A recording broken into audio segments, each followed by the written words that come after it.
After my kidnapping, my family seemed to feel a certain relief. The criminals had made a mistake and had captured the wrong person. My older brother, Lucas, who was the real target of the kidnapping, managed to escape without any problems. When the authorities located me, I was covered in injuries and enveloped in total silence. I was diagnosed with emotional apathy, a complete absence of feelings. I was no longer able to experience sadness in the face of the events around me. I felt more liberated than at any other time in my life. However, over time everyone ended up regretting it. They cried, begging me to go back to my old ways. When I was discharged from the hospital and returned home, I found the house completely empty. Even all the furniture had been removed. Unable to communicate with anyone, I contacted our maid, Marta, only to learn that the family had moved. I went to the new home. There they were all already seated around the table, ready for dinner. When they saw me appear, those present showed a slight discomfort.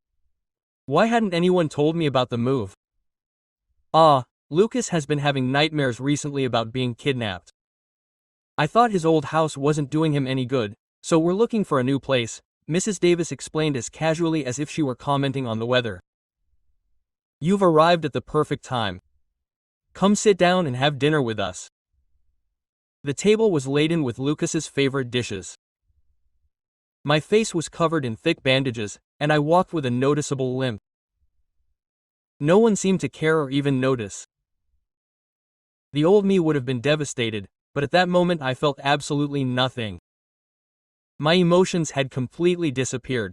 Seeing me calmly settle in, Lucas suddenly leaned toward me. I've been so nervous these days. I didn't even dare leave the house, which is why I couldn't visit you. Mom and Dad were afraid I'd be kidnapped too, so they stayed by my side. You're not mad at me, are you? Before I could respond, Mr. Davis quickly intervened. Come on, Jaimin, it's not that bad. They are brothers, they have to put up with each other. I didn't know how to act. I had been the kidnapped person. Lucas let out a loud laugh. Chehe, I just wanted him not to overthink it. Jaimin has always been very independent, much braver than me. I really admire people with such courage, he said as he picked up a shrimp and placed it on my plate. I silently put down my fork. I'm allergic to shrimp. No one at the table remembered. No one. My name is Jaimin. My older brother's name is Lucas. We definitely share the same blood. Once, an old fortune teller warned my parents that I would have a difficult destiny and that I shouldn't be raised by them. That's why they sent me to live with my distant grandparents in a remote village. During those years they barely received any visits from them. They only brought me back after my grandparents passed away. I returned home full of excitement, but I soon realized that this place wasn't for me. The day of the kidnapping, Lucas insisted on taking a lonely alley. After a few steps, he claimed that he needed to go to the bathroom and asked me to wait for him there. After that, I lost consciousness. I will never erase those memories. The kidnappers treated me as if I weren't human. Every moment was a test of survival and time. He seemed frozen. They had mistaken me for the wrong person, they had captured the wrong one. My family refused to pay the ransom, so they would not get a single peso. I went days without eating. So weak that I could barely articulate words. Every plea for help was lost in nothingness. When the police forced their way in, I sensed that something even worse could happen. I didn't want to think about what would have happened if they had waited a few more minutes. The blood made it difficult to see clearly, but I forced my eyes open anyway. There was no one behind the officers. No family had come. I wanted to cry, but no tears would come. The doctor diagnosed me with post-traumatic stress disorder, which manifested as a total loss of emotion, known clinically as emotional apathy. The hospital room remained empty. After the police investigators left, no one else appeared. At the table they treated me as if I were invisible. The three of them chatted and laughed like a happy family. In the past I had always tried to join in their conversations, but this time I did nothing. I am finished. I took a napkin casually to dry my hands. Which room will I sleep in? Mrs. Davis paused for a moment. Then she recovered. The other rooms aren't ready yet. Lucas chimed in. Jaimin, don't blame Mom and Dad. They've been so busy with all this lately that they can't keep up. He seemed to be defending our parents, but he was really suggesting that I was inconsiderate, something he had repeated countless times. I just asked. I said I blamed them, placing the napkin down gently. My voice was toneless. I'll pick a spare room then. Enjoy your dinner. I walked up the stairs slowly as their voices reached me. Who could he get that tough temper from? Don't pay any attention to him. Come on, Lucas, try my special stew. Lucas's voice was calm. Maybe my brother is just nervous. Mrs. Davis disagreed. Nervous? About what? He's back, safe and sound. I closed the bedroom door, and their conversation died away. Chloe returned that night. She was not the biological daughter of the gentleman and Mrs. Davis. She had been adopted, and both Lucas and I called her our sister. At one point, I had dreamed of having a big sister who would protect me, and Chloe fit that image of an ideal sister perfectly, except that she always defended Lucas. With me, this unexpected intruder who seemed to steal some of her attention was openly hostile. From the moment she entered, Chloe didn't even look at me. It was practically written all over her face that I was unwanted. How could I have been so naive before? Despite her rejection, I always tried to get close, to take care of her, to offer her all kinds of gifts. I envied Lucas. I envied him for hogging all the family affection, but with my emotions extinguished, everyone's attitudes seemed calculated and completely irrelevant to me. I felt a little hungry. Chloe, seeing that I didn't start any conversation, glanced at me a couple of times. Hey, I don't want your things. She was holding an elegantly wrapped gift bag. I recognized it instantly. It was the birthday present I had selected for her. A jewel that I had carved myself, and worked. I had given her many gifts and each one had been publicly rejected. She and Lucas never missed an opportunity to make me feel out of place. Do you understand? My interest was not in her at all. All the food was served, but I had no desire to eat. A table loaded with dishes that I could not touch. Just looking at them made me nauseous. Chloe, however, was taken aback. Normally I would beg her to accept the gift. This time I was surprisingly firm. She thought I was trying to attract family attention with another strategy. Sister, what did he give you? Lucas asked, though his hand was faster, and he opened the package. Oh, what a beautiful piece of jewelry. It looks like he put a lot of effort into it. Chloe, you should keep it. Chloe pursed her lips. Keeping it would mean accepting it. This was the person who made Lucas feel insecure, the one who had made him cry so many nights. I won't accept anything from him. Get him off my back. She glared at me. Her tone left no room for argument. My stomach ached with hunger. Faced with a table full of seafood that I couldn't touch, I just wanted to go find something else. When I started to sit up, Chloe, thinking I was trying to avoid the moment, grabbed my wrist. Take your things. Lucas was clearly amused. In the past, I would have cried. Just throw it away. What? Seeing that no one reacted, I took the piece of jewelry and threw it in the trash. I said, take whatever you don't want. I'm leaving. No one tried to stop me. The gift bag sat at the bottom of the bin, twisted amidst leftover food and soiled napkins. I pushed the chair back, and the scrape of wood against the floor made Chloe frown. Lucas didn't even look up. He still had that soft smile he used when he wanted to appear innocent. I slowly climbed the stairs, each step creaking under my feet as if the house were protesting my presence. When I closed the door, the bustle of dinner was left behind, but not the murmur. Voices carried through the walls easily. I sat on the edge of the bed, a dress with bandages pressing against my skin. You shouldn't have provoked him, Mrs. Davis said. Her voice was low and tight. I didn't provoke him, Lucas replied. He's always been like this. Exaggerated. Mr. Davis sighed. A long, exhausted sigh. This can't go on. If he speaks, if he starts asking questions, the silence that followed was thicker than any scream. I remained still. Something in the way my father left his sentence unfinished made me stand up. I approached the closet. It wasn't mine. None of those rooms were mine, really. I opened drawers at random, without haste, without a clear goal, until my fingers brushed against old cardboard. It was a small brown box, hidden behind clothes I didn't recognize. Inside it were folded papers, a yellowed envelope, and a black-covered notebook. On the cover, written in determined handwriting, was a name I didn't know, Ramiro. My heart didn't beat faster, I didn't feel fear, only pure, icy concentration. I opened the envelope. It was a letter dated months before the kidnapping. It wasn't addressed to me, although my name kept cropping up, like a marginal remark in an existence that others had planned for me. "Everything is resolved," it said. "Don't worry." He wasn't the main target. I swallowed with difficulty, not because of pain, but out of habit. The notebook contained figures, amounts, dates, outstanding debts, overdue payments, and a note highlighted with a double line. Back alley. I closed the box delicately, as if it might disturb her. At that moment, someone knocked on the door. 2 firm knocks. Chloe had already said from outside. I opened it. She was standing in the hallway with her arms crossed. Her dark hair was tied back in a messy ponytail, and there were deep circles under her eyes. She looked older than I remembered. "You shouldn't have acted down," she said. "You're upsetting Lucas." "I didn't do anything," I replied. She studied me carefully, as if searching for something that no longer existed. "You wouldn't have answered that way before." "Before," I repeated. I didn't know how to read other people's letters. Her face changed slightly, but it was enough. "What did you find?" I didn't answer. I closed the door gently. On the other side, she didn't insist. I sat back down on the bed, the box on my knees. Outside, the house resumed its usual rhythm. Suppressed laughter, the clatter of cutlery, existence continuing without me. For the first time since my return, I understood something precisely. I hadn't been forgotten by mistake. I had been excluded by choice, and someone, long before, had accepted the cost.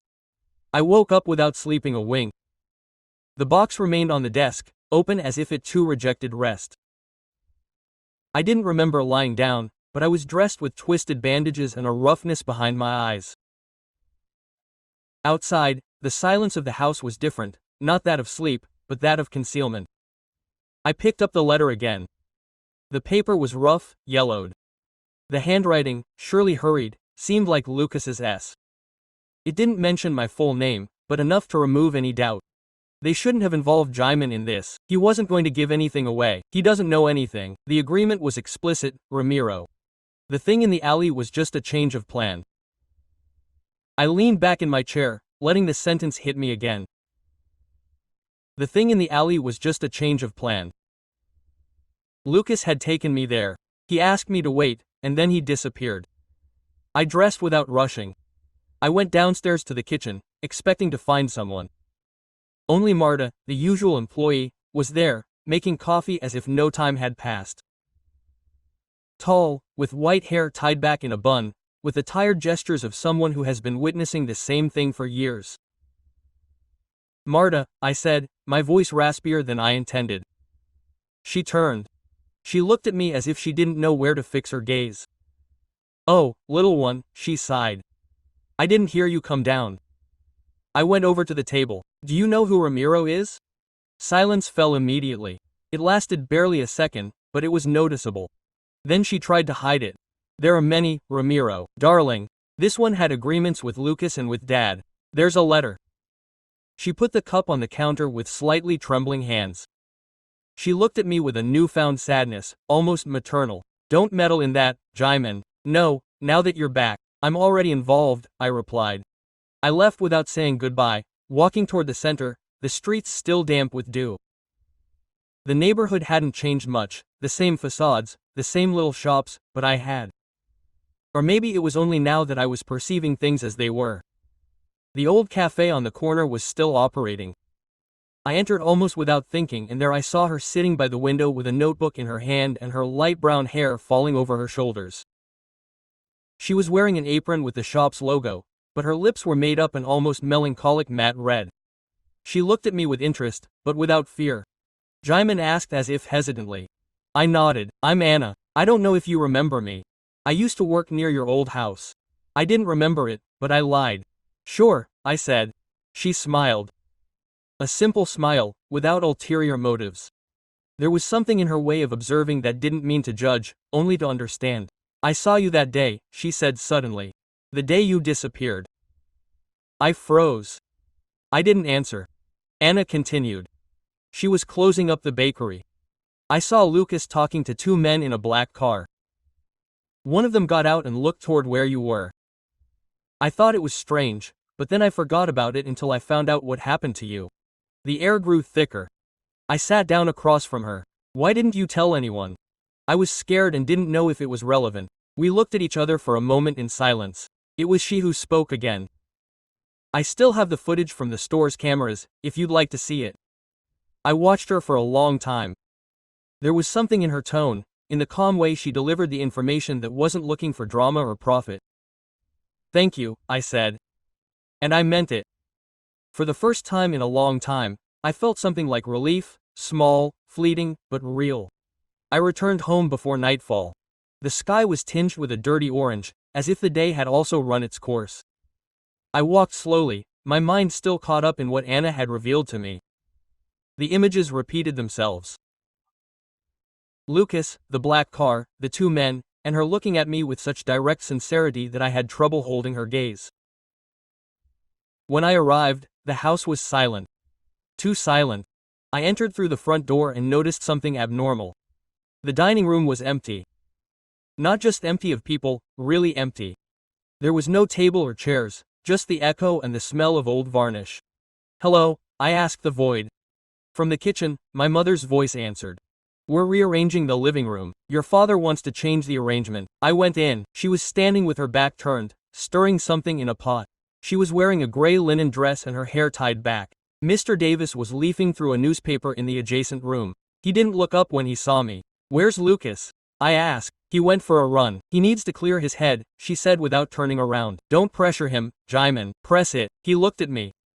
His eyes were as I remembered them then, empty, practiced, with that feigned tranquility adults use to hide disorder. You don't understand what he's been through. You're right, I said. I wasn't the one who talked to the men in the black car before they kidnapped me. His expression hardened, but he didn't answer. Mr. Davis stopped turning the page. What are you implying? That perhaps they should ask themselves why someone would want to kidnap their favorite son. There was a heavy silence. My mother lowered her spoon slowly. You're nervous. You shouldn't disturb what's already sealed.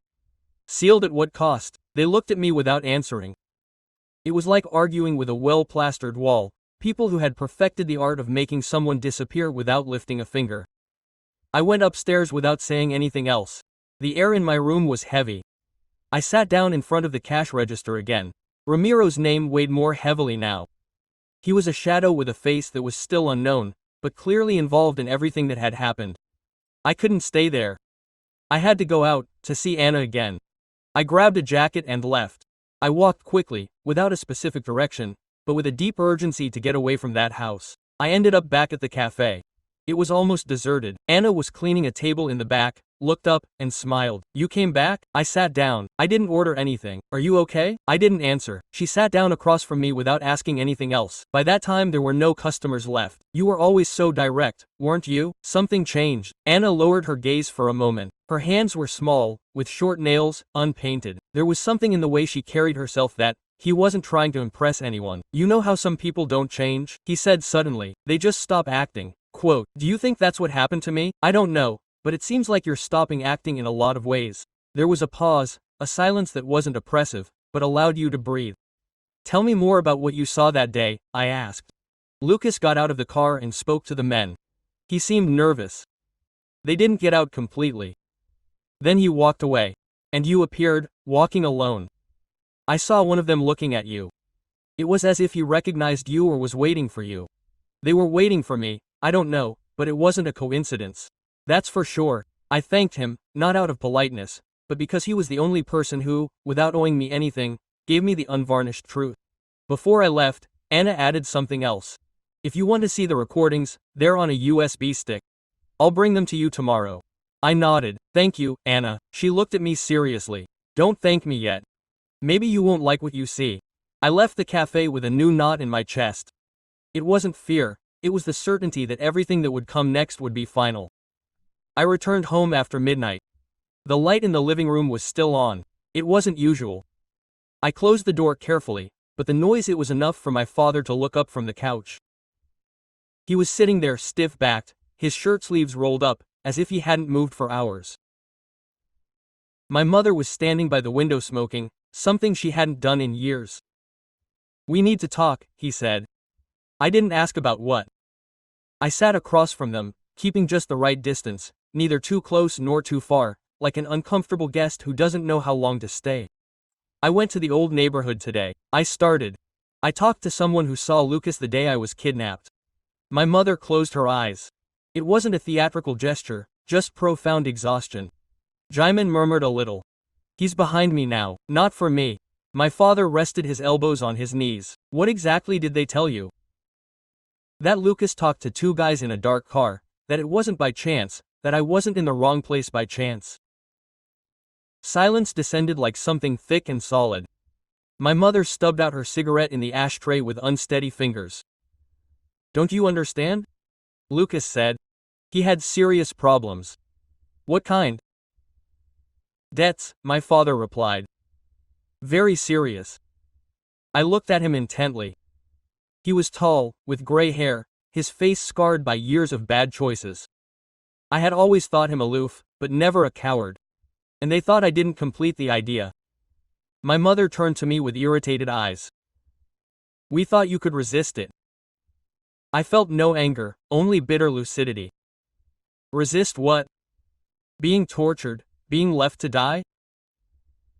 We didn't imagine they would go this far. She raised her voice. The agreement was just to intimidate you, to buy time. Lucas was going to pay off. With what funds? She fell silent. My father looked at the floor. With ours, he admitted. In the end, we sold the family home, that's why we moved. It all made sense. The police's passivity, the speed with which they closed the case, the rush to eliminate traces, and the excuse. I asked about blaming my grandparents. My mother let out a dry, broken laugh. That was an excuse. We were young. Lucas was vulnerable. You always seemed capable of facing anything. I nodded slowly. So they decided to sacrifice me twice. At that moment the door opened. Lucas entered, sweating, his blonde hair plastered to his forehead. He was 26 years old. A youthful face, no beard, light eyes, always shiny. He stopped when he saw us. What's happening? Tell them, I ordered him. Tell them you organized it. Lucas smiled. He was relieved. I didn't organize everything, he explained. I just changed details. If I didn't act, they would have taken me. And did that seem worse to you? I asked. Yes, he answered without hesitation. Because I couldn't have stood it. My mother cried. My father sat up as if he were going to hit him, but stopped halfway. Do you know what they did to him? He shouted. It was your brother. Lucas looked at me straight then, without pretense. And you were always the resilient one. I stood up. My legs weren't failing me. I'm not strong, I declared. I was alone. I went up to my room without turning around. I closed the door. I rested my forehead on the wood. For the first time, something inside me broke, rapture. It wasn't suffering, it was a crack, a fissure through which something might seep in again. Night soon fell over me, but the atmosphere was still charged. I walked aimlessly through the streets, my footsteps echoing on the deserted asphalt. My head kept repeating Lucas's words, the coldness in his gaze, as if everything was justified for him. There was something in his eyes that was impossible to ignore. Fear. A fear that I didn't fully grasp, but it didn't matter anymore. Now I just felt emptiness, emptiness, emptiness, emptiness. That was the only thing left inside me. Hours went by before I decided to go back to the cafe. I had no clear reason for going back. I only knew that I didn't want to stay home. I entered through the door with the jingle of the bell and saw Anna. She was standing behind the counter, her white apron stained with flour and her hair loose in messy waves. When she saw me, her expression showed surprise mixed with something I couldn't decipher. Again, she said, putting down the cup she was cleaning. She looked at me with curiosity and compassion. It seems so, I replied with a slight smile that didn't reach my eyes. Anna approached the bar, didn't speak, just looked at me as if waiting for me to continue. Finally, after an uncomfortable silence, I spoke. Do you know more about what you saw the day of the abduction? I asked. Anna looked at me, this time firmly. I saw that one of the men was looking at you as if he knew you. she revealed. I wasn't sure, but it wasn't just any look. I sat at the table with my elbow on the wood. Everything I'd experienced in recent days seemed like a puzzle with broken pieces, but some part of me, yearned to know the truth. Do you know what happened next? I asked, my voice lower. I didn't expect a precise answer, but the words came out on their own. Anna remained silent for a moment, then she approached me and handed me a small pen drive. Here are the recordings I managed to rescue, she said. Her tone was serious now. I don't know if they'll help you, but what I saw wasn't normal. I looked at the pen drive between my fingers. Something inside me wanted to reject them. Maybe it would be best to forget everything, but the urge to discover the truth drove me. Thank you, I said and stood up. Anna's smile was genuine, if sad. You don't need to thank me, she replied.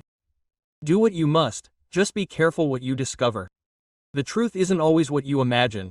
I left the cafe with the pen drive in my hand, not knowing what I would do with it.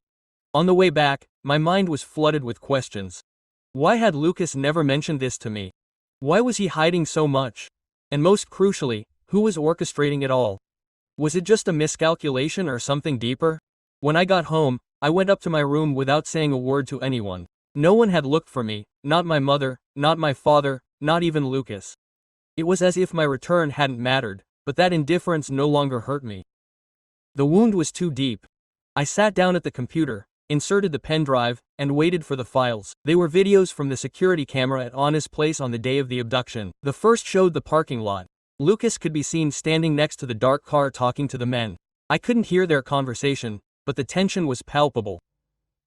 Lucas seemed anxious, looking around as if he feared being discovered. A man got out of the vehicle and approached while another remained inside keeping watch. In the second video, the camera captured the kidnappers. I couldn't make out their faces clearly, but their gestures were quick and precise. One of them kept looking where I was, as if making sure everything was going according to plan. The third video left me speechless. That was the moment they were taking me away. The man who was watching me approached, grabbed my arms tightly, and dragged me to the car. But before the recording ended, I saw something that froze me. In the background, Lucas appeared, watching from the corner as if he knew everything, but without intervening. I abruptly closed the file. Fear invaded me. I didn't want any more answers. I didn't want any more truths, but something inside me told me that there was no turning back. The pieces of the puzzle were starting to fit together, and although the suffering was consuming me, I had to confront what had happened. Anna was right. The truth was rarely what one anticipated. The darkness of the night was total, and my room, as always, was a place where memories and feelings piled up without me being able to avoid it. The only thing different was the constant feeling of being trapped between my previous existence and the one that was now growing further and further apart. On the computer screen, the images of the videos that Anna had given me kept spinning in my mind. Every frame hit my conscience, but something forced me to keep watching, as if searching for an excuse for everything I had experienced. I grabbed my phone and dialed the police. I wasn't sure what I was looking for. Maybe answers, maybe someone to confirm that nothing made sense, but what awaited me was darker. Local police station, how may I help you? A male voice, routine and formal, answered, I want to file a report. I need to speak to the inspector who handled the kidnapping case, I said. My voice was more confident than I felt. Full name, please. Davis, I answered. There was silence on the other end, followed by a deep sigh. I'm sorry, sir, but that case is closed. No further action possible. Closed. I repeated, surprised by my own disbelief. How can it be closed if there are details that don't add up? I'm sorry, but that's the official version. If you provide new evidence, send it in writing, but everything is resolved. I fell silent, staring at the screen. The inspector in that case didn't know whether to feel relieved or discouraged. They already knew. They knew what had happened and chose to ignore it. They decided that nothing else was worth it. Thank you, I said before hanging up. Without further ado, I stared at the phone for a long time as if I was waiting for it to reveal something to me, as if it were going to give me a clue, but it didn't and there was nothing left to wait for. I slowly turned off the computer and fell back onto the bed. My mind was still spinning over what I had seen in the videos. Lucas's face, so far away, his way of observing without getting involved, as if he had already accepted what was happening, as if it was all a game that he couldn't fail. Even if it meant sacrificing his own brother in the process. The doorbell interrupted my thoughts. I wasn't surprised to find Anna standing there. There was something about her that inspired confidence in me, although I couldn't pinpoint when I had started to feel it. At first, I thought it was just a way of escaping, but now she seemed like the only person capable of looking reality in the face, no matter how minimal or terrifying it was. "Can I come in?" she asked with a subtle smile on her lips. I nodded silently. I invited her in. "Did you see everything?" she said, looking at the desk, where the USB drive still rested. "Yes, and I'm not sure I want to know more," I replied, my voice huskier than I intended. Anna slowly settled herself on the edge of the bed. She remained silent, as if waiting for me to take the initiative. I started with all this, but the words kept getting stuck in my throat. Each one seemed like an impossible burden to bear. "I understand," she replied tenderly. "But you have to do something about it. If you stay silent, they'll continue to get away with it, those who profit from all this." I didn't know how to reply. Her words echoed inside me, but I couldn't fully accept what she was proposing. There was something too dark about the whole thing, something irreparably damaged. If I revealed the truth, if I released the recording, everything would be transformed. But I wasn't convinced that was the right thing to do. He had already lost too much. "What else do you know about them?" I asked, trying to divert the conversation. Anna sighed and stared into space. "Not much. The man who accompanied Lucas that day is named Ramiro. I've heard his name before. He's one of the people responsible for the shady dealings in this city. No one asks him questions because he always gets what he wants and doesn't stop until he gets it all." "And why didn't Lucas ever tell me anything?" I blurted out almost without thinking. Anger rose in my throat. Anna looked at me, and there was something more than mere pity in her eyes, because Lucas didn't want to risk the only thing he thought he still had, control. Those words cut through me like a dagger. My brother didn't want to lose everything. But for what? For my life, for the suffering of the entire family. Anna stood up and looked at me. "I just wanted you to know what I saw, Jaimin. The rest is up to you." She walked toward the door, but before leaving she stopped and looked at me one more time. "You're not alone in this. If you decide to do something, you have someone supporting you." The door closed behind her, leaving me in a room that now felt even hollower than before. What Anna had said didn't calm me down, but something in her gaze made me think that maybe for the first time I wouldn't have to face this alone. Time was running out for me. It had already caught up with me. Morning came like a punishment. The light streamed in through the window without asking permission, tearing through the shadows of my room like a sharp blade. I hadn't slept a wink. The recording repeated itself in my mind like an unstoppable movie. Lucas watching from afar. Lucas motionless. Lucas waiting. I went down to the kitchen in search of coffee, not solace, and I ran into Chloe. She was with her back to me, sitting at the bar, wearing a tight beige blouse and her long hair loose, perfectly straight, as always. She turned her head slightly when she heard my footsteps. Her green eyes scrutinized me as if they didn't know where to start. "Alone," she said at last in a voice that for once didn't sound aggressive. I responded with a slight nod. I poured myself some coffee and sat down at the opposite end. She clutched the cup in her hands as if she needed to hold on to something in place to let go of what was coming. "I heard you've been stirring things up," he said. It wasn't a reproach, almost a confession.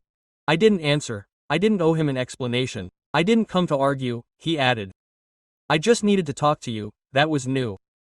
I stood there waiting. "I hated you, you know? Ever since the day you came back to this house, it hadn't surprised me, but it hurt more than I expected." I tightened my fingers around the hot cup. "I thought you were a threat, that you were going to displace Lucas and me in the process. This family is like a solar system, you know? And Lucas has always been the center." "And what was I?" I asked. "A shadow, one that no one knew how to handle." His voice broke for the first time. "I was the one who convinced Mom that it was best to send you to your grandparents. It wasn't her, it wasn't Dad, it was me." I felt like time froze. "Why?" "Because there was something about you that I couldn't stand," he said, his lips barely trembling. "You were silent. And in this house everyone screams to be seen, but not you. You were just there and that was worse." I didn't know how to respond. I never imagined that such cruel rejection had such human roots. I was 5 years old, she continued. And you arrived with that silent expression, with those eyes that observed everything. Lucas got scared and Mom felt guilty, so they listened to me. And now I hear you and I understand that it wasn't hatred that I felt, it was fear. She looked at me with moist eyes. I didn't know if it was from sadness or shame. You don't have to forgive me, she said as she stood up. I just wanted you to know that I also carried my weight, not like you. But in my own way, there's nothing to forgive, I murmured. It wasn't an absolution, it was a confirmation. There was no more room for resentment in me, only tiredness, fracture. Chloe left without saying anything and for the first time I didn't feel completely alone in that house. Maybe the rift wasn't just mine. Maybe all of us who lived there had cracks, and mine, at least, was no longer hidden. That afternoon I ran into Anna in the square where we had arranged to meet. She was wearing a simple mustard-colored dress and a denim jacket. The wind ruffled her hair, and she didn't try to fix it. She smiled calmly, genuinely. "Are you feeling better?" she asked. I nodded. Chloe spoke to me. She told me the truth. Anna raised an intrigued eyebrow. "And how are you?" I thought for a second before answering. For once I didn't say the usual. "I don't feel anything specific, confused, but less lonely." Anna smiled sideways. She handed me a paper bag. "Fresh cinnamon rolls. It doesn't cure everything, but it helps." I laughed. It was soft, almost a whisper, but real. She caught it, quote, "There you are," he said as if he had been waiting for me, and for the first time in a long time I knew that someone had actually done it. I never slept in that house again. That same night, after talking to Chloe and taking a quiet walk with Anna, I realized that staying there was only prolonging a wound that had begun long before the kidnapping. It was no longer a home. It was a museum of mistakes, of silences, of people who preferred not to look. I rented a simple room in a neighborhood 20 minutes from the center. The walls were thin, the mattress was stiff, and the window barely let in any light. But for the first time I felt like the space was mine, that I could breathe without everything reminding me of how expendable I had always been, with the money I still had, the legal compensation I never spent. I paid 3 months in advance. I didn't have any big plans, I just needed some distance. A few days later I visited the workshop of Don Esteban, an old craftsman I had met when I lived with my grandparents. His shop was small, full of dust, wood, and rusty tools. He, already old, in his 60s, with white hair, a weathered face, and hands deformed by decades of work, he continued to create jewelry by hand. I greeted him with the shyness of someone who doubts whether he will be remembered. Quote, "But it's the boy with the burnt gloves," he exclaimed, recognizing me immediately. "Do you still know how to polish stone?" I nodded with a half smile.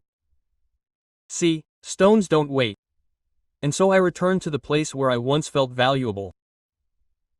Jewelry wasn't just a trade, it was a way of silencing the noise of the world, of channeling pain into something concrete, filing, welding, fitting. Each piece was an attempt to sort out the chaos I carried inside. Anna would come to visit me from time to time. She would appear unannounced, wearing her simple dress, her hair tied back in a loose bun, and that natural way of being without intruding. One day she brought empanadas, another a small plant in a ceramic cup, which she left on the shelf and said, "So that you remember to water something other than your own scars." I didn't know how to thank him, so I just nodded. But his every gesture was like a delicate stitch in the seam of my spirit. We didn't talk about the past or Lucas, we talked about small things, books, old songs, failed recipes. And in that shared silence, in the unsaid, something began to heal. It was a gray morning when Don Esteban gave me a special commission. Make something that represents you, whatever you want, just one piece, no client, no rules. I locked myself in the back of the workshop for hours. I used recycled silver and a stone that I had polished myself. It had no conventional shape. It was not a pendant or a classic ring, it was an imperfect fragment, but balanced like me. When I finished it, I knew immediately who I wanted to give it to. That night I invited Anna to dinner. I prepared what little I knew how: rice with vegetables, toast,